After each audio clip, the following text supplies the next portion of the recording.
All across America, House Democrats and Senate Democrats are holding a Save Social Security Day of Action. Why? Social Security here in New York City and across the country faces an unprecedented assault, the likes of which have not been seen since 2005, when former President George W. Bush tried to privatize it. Donald Trump, Elon Musk, and House Republicans think that Social Security is a Ponzi scheme. Social Security is not a Ponzi scheme. It is an earned benefit. Hard-working New Yorkers pay into Social Security and have done so throughout their entire working life. They've earned their Social Security benefits, worked hard for their Social Security benefits, and deserve their Social Security benefits. It is unacceptable, unconscionable, and un-American that Donald Trump, Elon Musk, and House Republicans are dismantling and closing Social Security offices, jacking up wait times, and preventing hardworking Americans from securing their benefits.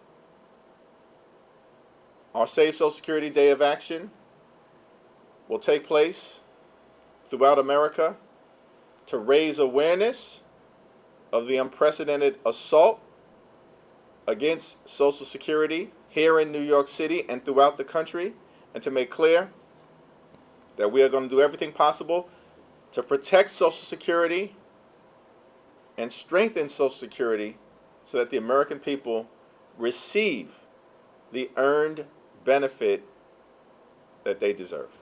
Social Security is an incredibly solvent program right now. The Social Security Trust Fund has approximately $2.7 trillion. Social Security is under threat because of Republican attacks against it. Republicans believe that Social Security is a Ponzi scheme. It's not a Ponzi scheme. Project 2025 is a Ponzi scheme. And the fact that they are trying to manufacture this notion of widespread waste, fraud, and abuse is the tell as it relates to Republican efforts to dismantle Social Security as we know it.